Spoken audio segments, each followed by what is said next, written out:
बिस्मिल्लाहिर्रहमानिर्रहीम। अस्सलाम वालेकुम दोस्तों। जर्मनी, क्रोएशिया और रोमानिया की तरह एक और शेंगन कंट्री पोलैंड को भी लेबर की शदीद शॉर्टेज का सामना है। कुछ रिपोर्ट्स के मुताबिक पोलैंड की लेबर मार्केट में 1,40,000 से ज़ायद वर्कर्स की शदीद कमी है। Manufacturing, construction, production, meat factories, steel mills और रिटेल्स के शोबाजात में काम तो है, लेकिन काम करने वाले वर्कर्स नहीं। गुज़िश्ता साल के मिड तक पोलैंड ने मजमूई तौर पर 1.5 लाख से ज़ायद रेजिडेंस और वर्क परमिट्स जारी किए, जिनमें 35,000 वर्क परमिट्स नेपाली, इंडियंस और बांग्लादेशी वर्कर्स लेने में कामयाब रहे। पाकिस्तान से पोलैंड के वर्क परमिट हासिल करने वालों की तादाद न होने के बराबर है। इसकी वजूहात का हम आगे चलकर इस वीडियो में जिक्र करेंगे। पोलैंड की इकोनॉमिक ग्रोथ में हर साल तेजी से इजाफा हो रहा है, इसलिए वहां की जॉब मार्केट का पोटेंशियल भी बढ़ता जा रहा है।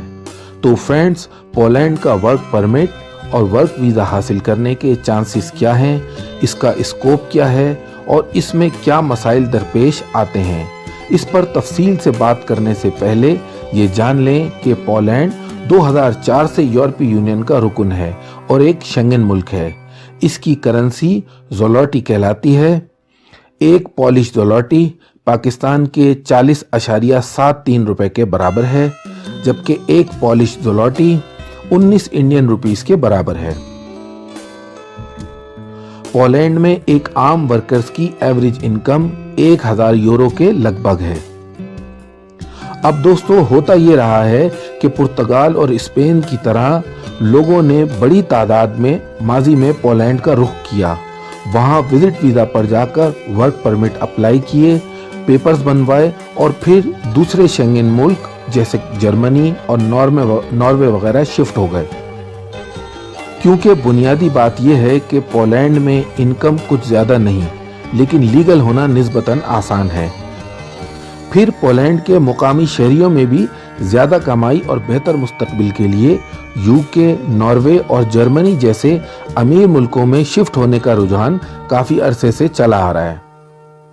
अब जबकि जर्मनी ने अपनी लेबर मार्केट मज़ीद ओपन कर दी है और इमिग्रेशन एंड वर्क के लिए अपनी पॉलिसीज़ भी नरम कर दी हैं, तो पोलैंड से बड़ी तादाद में स्किल्ड वर्कर्स जर्मनी का रुख कर रहे हैं, जिसका नतीजा ये है कि पोलैंड में वर्कर्स की शदीद किल्लत पैदा हो गई है।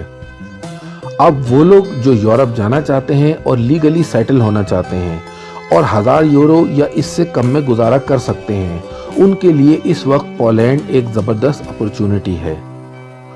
आइए अब हम जानते हैं कि पोलैंड में लीगल एंट्री या वर्क परमिट वगैरह हासिल करने का आसान और मुमकिन रास्ता क्या हो सकता है। एंट्री रिक्वायरमेंट्स की बात करें तो अगर किसी के पास पोलैंड या किसी भी शेंगन कंट्रीज का वीज़ा है तो उसे वहां एंट्री मिल जाती है। अगर किसी दूसरी शेंगन कंट्री की PR या D टाइप वीज़ा हो तो इस बुनियाद पर भी पोलैंड में एंट्री अलाउड है। अगर पोलैंड के वर्क परमिट की बात करें तो पोलैंड 3 साल का टेम्परेरी रेजिडेंस परमिट यानी TRC जारी करता है, जिस पर वहां रिहाइश और काम की इजाज़त होती है। इसे न सिर्फ एक्सटेंड कराया जा सकता है, बल्कि अपनी फैमिली यानी बीवी या शौहर और बच्चे जिनकी उम्र 18 साल से कम हो, उन्हें भी स्पॉन्सर करके पोलैंड बुलाया जा सकता है।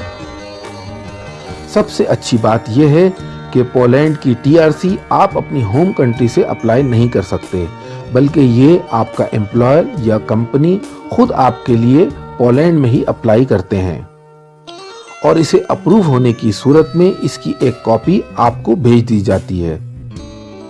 ये कॉपी मिलने के बाद आपने पोलैंड की एम्बेसी या VFS के सर्विस सेंटर में D टाइप वीज़ा अप्लाई करना होता है, जिसके मिलने के बाद आप पोलैंड जाकर अपनी TRC कलेक्ट करते हैं। अब वो लोग जो घर बैठे पोलैंड का वर्क परमिट और TRC हासिल करना चाहते हैं, उन्हें पहले वहां जॉब और वर्क कॉन्ट्रैक्ट हासिल करना होगा। इसके लिए आप jobs in Poland online search करके एम्प्लॉयर से राब्ता कर सकते हैं और उन्हें अपनी CV वगैरह भेज सकते हैं। जॉब मिलने के ज़्यादा चांसेस उन लोगों के लिए हैं जो कंस्ट्रक्शन, मैन्युफैक्चरिंग, मीट प्रोसेसिंग और सर्विसेज वगैरह के शोबों से वाबस्ता हैं।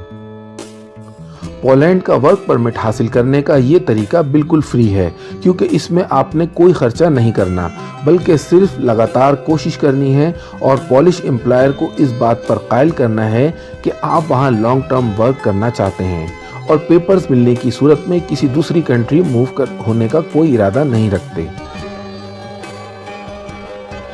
इसके अलावा पोलैंड में रजिस्टर्ड एम्प्लॉयमेंट एजेंसी से भी राब्ता करके वहाँ जॉब कॉन्ट्रैक्ट हासिल किया जा सकता है, लेकिन जाहिर है कि ये कंपनीज या एजेंसीज अपने कुछ सर्विस चार्जेस भी लेती हैं, लेकिन ये तरीका काफ़ी इफ़ेक्टिव और प्रॉपर है।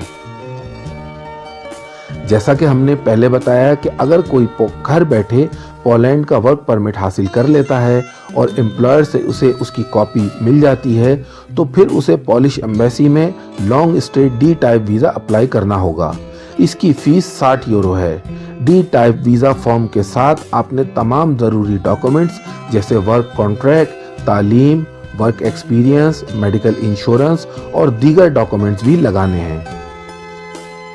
दोस्तों, पोलैंड में टीआरसी या वर्क परमिट के हवाले से ये बात भी ज़रूर याद रखें कि वहाँ इसके लिए जो बुनियादी रिक्वायरमेंट है वो ये है कि आपके पास पोलैंड में रिहाइश होना ज़रूरी है। इसके अलावा जितना ड्यूरेशन ऑफ स्टे आपका वहाँ है उसके लिए आपके पास हेल्थ इंश्योरेंस भी होना चाहिए। तो कोशिश करें जिस कंपनी या एम्प्लॉयर से आप डील कर रहे हैं वही आपको वहाँ रिहाइश और हेल्थ इंश्योरेंस भी प्रोवाइड कर दें, अदरवाइज आपको पोलैंड में रिहाइश और मेडिकल इंश्योरेंस का इंतज़ाम खुद करना पड़ेगा। पोलैंड का D type long stay national visa या C type Schengen visa Pakistan, India और गल्फ कंट्रीज से भी अप्लाई किया जा सकता है। इंडिया में वीएफएस के ज़रिए वीज़े की दरख्वास्तें जमा कराई जा सकती हैं, लेकिन पाकिस्तान, यूएई और सऊदी अरब और इसी तरह कुछ दीगर गल्फ कंट्रीज से अप्लाई करने के लिए वहाँ ज़्यादातर पोलैंड की एम्बेसी में दरख्वास्तें जमा कराना होती हैं। लेकिन दोस्तों, ये बात भी जहन में रखें कि पाकिस्तान और इंडिया से पोलैंड का वीज़ा अप्लाई करने वालों को सिर्फ एम्बेसी से राब्ता करने के लिए कई माह इंतज़ार करना पड़ता है। ख़ास तौर पर पाकिस्तान में पोलैंड का वीज़ा एप्लीकेशन सिस्टम बहुत ही स्लो है और अक्सर ये रिस्पॉन्ड ही नहीं करता। बहरहाल फ्रेंड्स, कोई घर बैठे पोलैंड में जॉब तलाश करे या विजिट वीज़ा पर वहां जाकर अपनी मर्जी की जॉब हासिल करके टीआरसी और लीगल पेपर्स बनवाए, सैलरी या वेजेस कम हो या ज़्यादा हो, ये फैसला करना लोगों की अपनी सवाबदीद है। हमने इस हवाले से जो मालूमात ज़रूरी समझी वो आपके साथ शेयर किए हैं।